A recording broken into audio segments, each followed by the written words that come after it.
가을비가 추적추적 내리는 어느 날이네요. 안녕하세요. 저는 부산에 거주하고 있는 34세 처자입니다.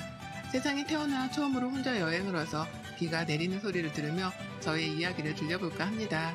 저는 남들보다 조금은 일찍 결혼 생활을 시작하였습니다. 그 이유는 짐작하시는 대로일 텐데요. 혼전 임신 때문이었습니다. 남자친구와 저는 대학교 CC로 만나 남자친구가 군대에 있는 동안 임신을 했다는 사실을 알게 되었습니다. 어린 나이라 아직 대학교 1학년밖에 안 돼서 대학생활도 한참 남았기에 아이를 지울까도 많은 고민을 했었지만 병원에서 들은 아이의 심장 소리에 저는 차마 그러지 못하였습니다. 군대에 있던 남자친구에게 임신 소식을 전하고 남자친구가 한 반년 정도 복무 기간이 남았기에 불안은 했지만 남자친구도 우리 서로 다 큰 성인이기에 자기가 우리 아이와 나를 책임지겠다고 말해주었죠. 저희 부모님께 이 사실을 알렸을 땐 반대가 정말 많이 심했습니다. 한 번도 사고라는 건 쳐본 적이 없는 제가 이렇게 큰 사고를 치니 이루 말할 수 없을 정도로 마음을 아파하셨죠. 시부모님도 마찬가지였습니다. 그때 남자친구는 대학교에서도 누구나 알듯이 엄친아의 과대표에 앞으로 앞길이 창창한 사람이었는데 시부모님은 그때도 제가 꼭 남자친구를 꼬셔서 만났다는 듯이 말씀하시곤 했습니다. 당연히 순탄치 않을 거라 생각했지만 생각보다 더 순탄치 못한 길에 시부모님께서는 남자친구가 학교를 그만두기에는 너무 아깝고 앞으로 취업도 해야 하기에 학교를 졸업할 때까지 학비와 생활비를 주시겠다고 말씀하셨습니다. 하지만 지금 당장 분가해서 사는 건 어려우니 시댁에 들어와서 살라고 하시더라고요. 물론 저희도 모아둔 돈이 없기 때문에 당연히 그래야 한다고 생각했습니다. 저희 집에서는 처음부터 그렇게 하는 건 너무 힘든 일이다. 전셋집이라도 조그만 평수라도 구해줄 테니 나와서 살라고 굽고 말리셨지만 시부모님 눈밖에 난 저라 엄마 아빠한테는 시댁에서 점수 좀 따고 분가하겠다고 괜찮다고 말씀드렸습니다. 남자친구는 군대에 저는 시댁에서 살게 되었어요. 시댁에서의 생활은 제가 생각한 것보다 훨씬 더 고되고 힘든 나날들이 많았습니다. 임신을 해서 그런지 자꾸만 잠은 쏟아지는데 어머님과 아버님은 아침은 꼭 먹어야 한다는 분들이시고 하루에도 매일같이 청소를 해야 하는 어머님의 말씀에 대청소 아닌 대청소를 해야만 했죠. 그나마 남자친구가 휴가라도 나오는 날에는 어머님이 덜 하셨지만 남편이 없는 날에는 매일같이 집안일을 했어야 했습니다. 시댁에서는 한식집을 운영하고 있는 터라 바쁘면 저보고 나와서 일 좀 도와달라고 하시면 또 나가서 일하고 들어와서는 제대로 밥도 못 먹어 임신 5개월인데도 저는 살이 1kg도 안 쪄서 병원에서는 잘 먹으라고 할 정도였으니까요. 그런 나날들이 저를 너무 고되게 만들었고 오랜만에 친정에 갔을 때 엄마가 만들어준 밥을 먹고 저도 모르게 눈물이 나기도 했습니다. 엄마는 너무 힘들면 집으로 들어오라고 했지만 뱃속의 아기를 생각하면 그럴 수가 없더라고요. 아빠 엄마 없는 자식은 만들지 말자 해서 둘이 꼭 약속했는데 제가 먼저 무너지게 되면 당연히 남편도 그런 생각을 할 테니 저는 더 꿋꿋하게 지내기로 했어요. 어느 날은 참외가 너무 먹고 싶어서 혼자 나가서 참외를 사가지고 오는데 어머님이 저에게 그러시더군요. 너는 너 혼자 먹을 거만 사오냐? 어른들 공경도 못하고 참 하시는 거예요. 가진 돈도 없고 그나마 엄마 아빠가 저 먹고 싶은 거 있으면 사 먹으라고 한 용돈으로 사온 건데 저렇게 말씀하시니 많이 울컥했습니다. 방에 들어와서 시댁 식구들이 다 자고 난 뒤 혼자 쭈그려 앉아 참외를 깎아먹는 제 모습이 어찌나 서러웠던지 그래도 아이를 생각해서 정말 많이 참고 또 참았습니다. 남자친구가 제대로 얼마 놔두지 않고 있는 상황이라 조금만 더 참으면 된다 라는 생각으로 버텨냈습니다. 그러자 제가 임신 10개월 정도 되었을 때 갑자기 피가 흘러 병원의 응급실로 실려가게 되었고 아이의 심장 소리가 들리지 않는다는 이야기를 듣게 되었습니다. 어떤 게 문제였을까요? 아이를 지켜내지 못했다는 죄책감에 저는 미친 여자처럼 병원에서 소리를 질렀던 것 같아요. 그때 어머님은 저에게 그렇게 말하더군요. 자기 아이 하나 지키지 못하고 몸가수도 못하고 도대체 너는 할 줄 아는 게 뭐냐? 하는 말이 어머님이 저를 보자마자 처음 하는 말이었습니다. 그 뒤로 저는 혼인신고도 하지 않은 사이였지만 그 남자친구와 저는 그대로 서로 각자의 갈 길을 가게 되었습니다. 한동안 몸을 추스릴 수 없을 만큼 건강이 많이 나빠지기도 했고 아예 일상생활을 할 수 없는 상황이 초래되면서 엄마 아빠는 그런 저를 보고 늘 많이 힘들어 하셨습니다. 먼저 보는 아이를 위해서라도 이렇게 살지 말아야겠다 생각한 저는 휴학해 두었던 대학교를 그만두고 다시 재수를 해서 다른 대학교에 들어가면 어떻겠냐는 부모님의 간곡한 바람에 정말 오랫동안 하지 않았던 공부를 시작했습니다. 1년 동안 열심히 공부한 만큼 저는 예전 학교에서도 같은 전공이었던 법학과로 진학을 하였습니다. 정신없던 학교 생활과 함께 잘 지내다가도 문득문득 먼저 하늘나라로 보냈던 아이가 늘 떠올랐습니다. 그럴 때마다 고이 간직해두었던 아이 물건들을 꺼내 울기도 하고 아이를 보냈던 곳에 가서 이런저런 이야기도 하고 오면서 그렇게 저의 인생을 다시 살았습니다. 사실 저는 두 번 다시는 누군가를 만나야 할 생각을 하지도 또 감히 생각하지도 않았습니다.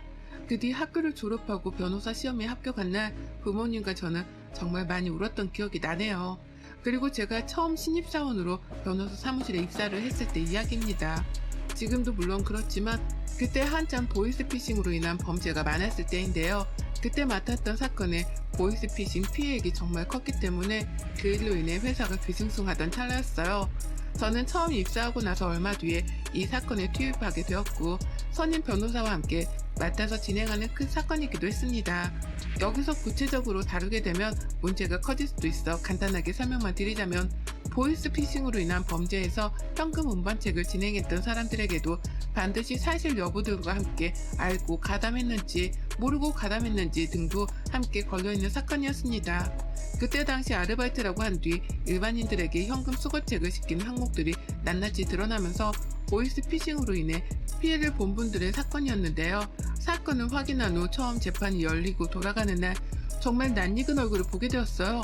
살면서 두 번 다시는 보고 싶지 않았던 그 얼굴이요. 바로 전 남자친구의 어머니였어요. 전 남자친구의 어머니는 그대로 서로를 알아보았고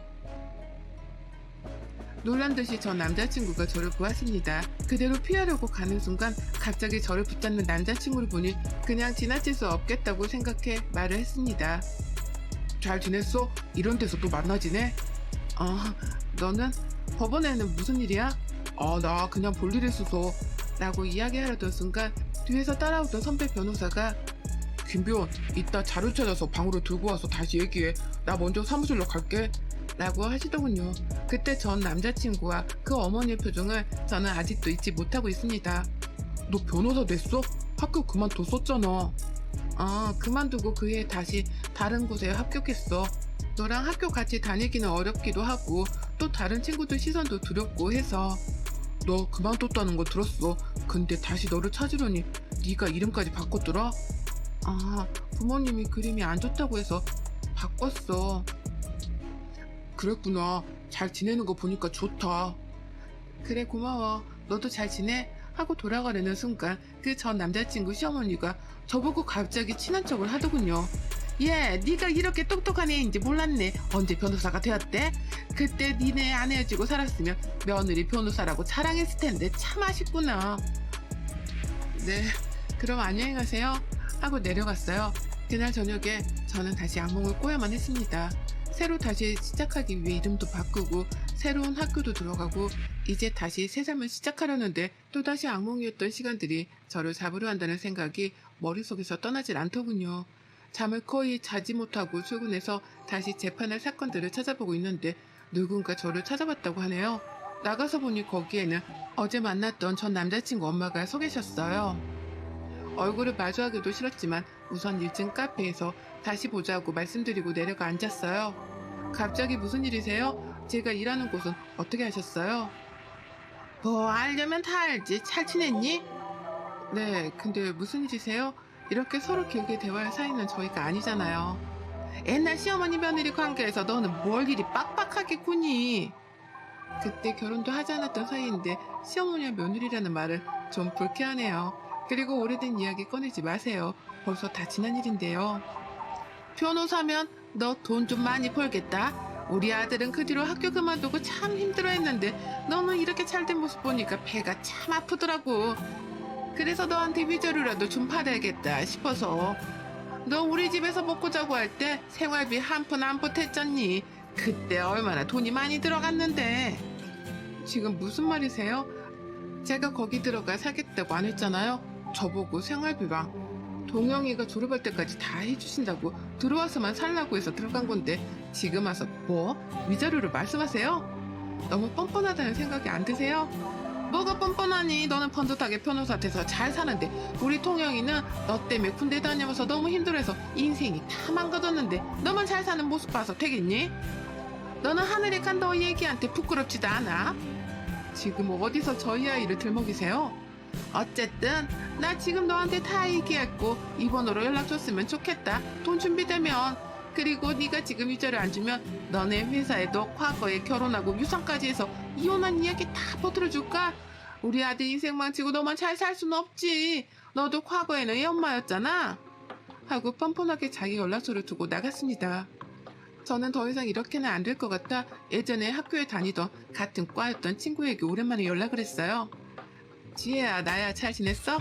어머, 미네야. 너 미네구나. 정말 이게 얼마만이야?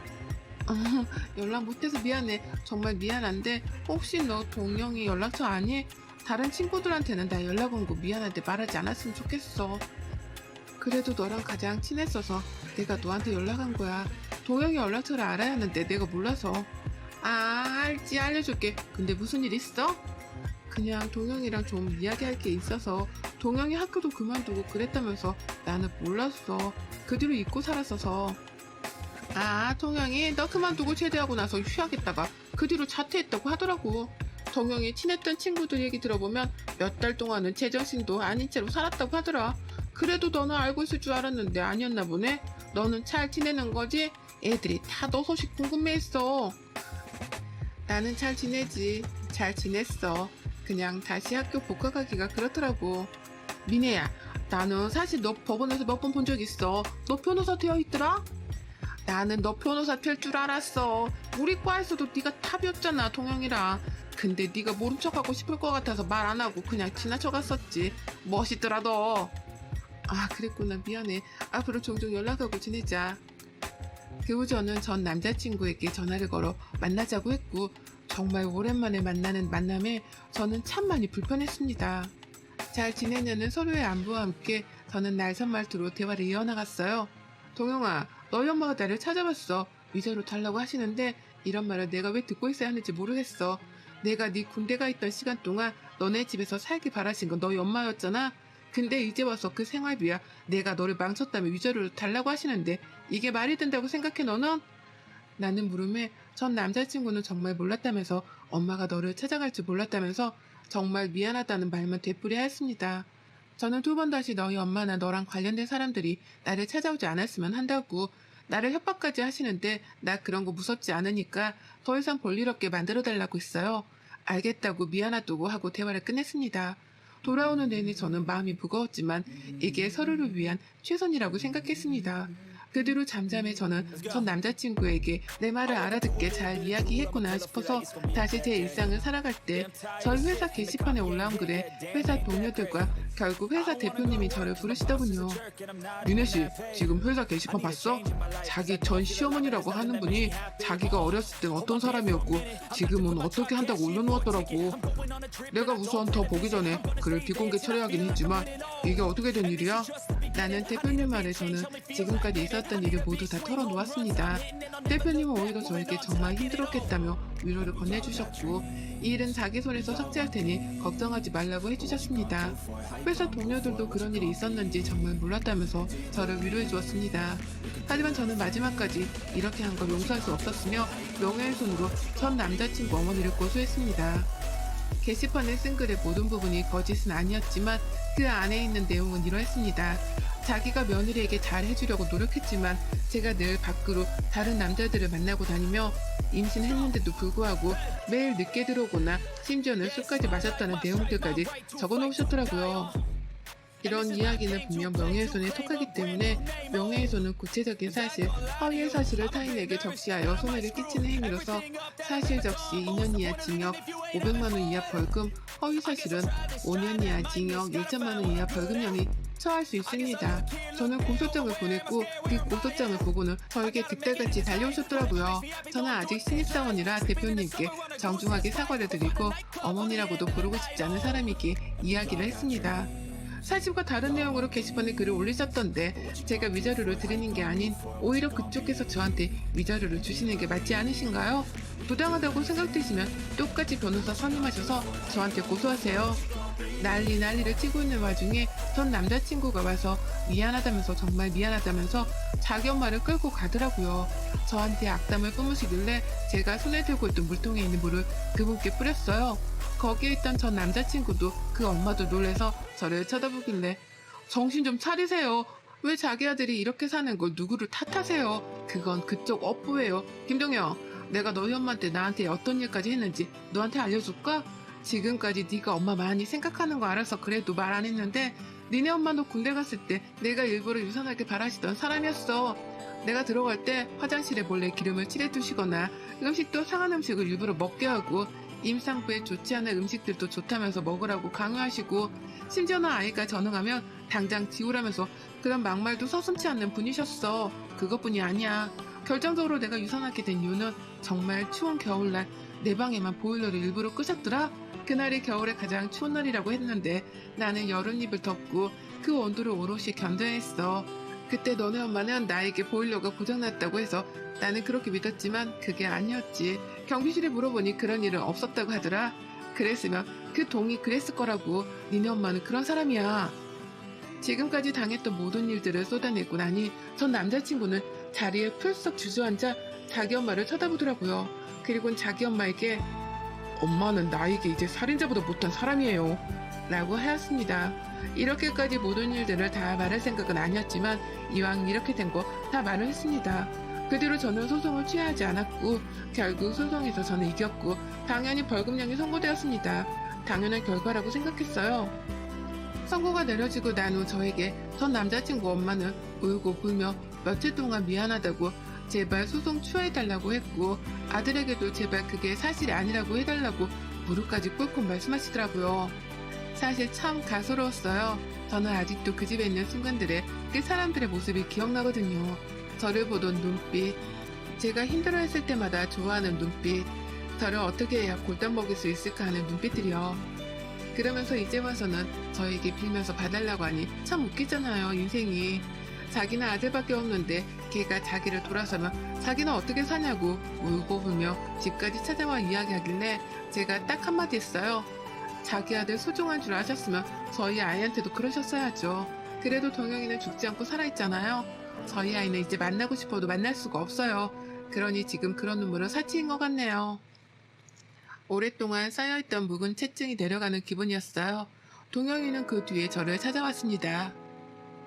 저에게 찾아와서 건네는 상자에는 저희 아기의 이름과 배냇저고리, 제가 처음 걔한테 준 임신 테스트기가 들어있었어요. 자기가 제대하면 꼭 주고 싶었는데 그러지 못해서 지켜주지 못해서 미안하다고 엄마를 용서하지 말아달라고 울며 이야기했습니다. 서로 지금까지 힘들었던 이야기, 미안한 이야기까지 끝낸 후 저희는 정말 비로소 이별을 하게 되었고 동영이는 한동안은 멀리 가 있으려고 한다는 이야기 했습니다. 서로의 행복을 정말 응원하였고 그날 저는 정말 오랜만에 악몽을 꾸지 않고 잠을 잘 수 있었습니다. 어린 나이 임신으로 인해 행복한 생활을 꿈꿨지만 그게 마음처럼 되지 않아 왜 늘 나에게만 이런 일이 일어날까 싶었습니다. 하지만 이렇게 열심히 살아온 저의 이야기를 익명으로나마 꼭 잘했다고 응원받고 싶어 이렇게 사연을 보내게 되었는데요. 여러분들은 지금 다 행복하신가요? 행복하시지 않으시다면 꼭 다시 나를 위한 소소한 행복을 찾아보시기를 바라겠습니다. 저는 이런 일을 겪고 나니 평범한 게 가장 소중하다는 걸 알게 되었습니다. 여러분들의 평범한 일상에 늘 웃음이라는 꽃이 피길 바라며 긴 글 읽어주셔서 정말 감사합니다. 여러분의 생각은 댓글로 남겨주세요. 오늘도 시청해주셔서 정말 감사합니다.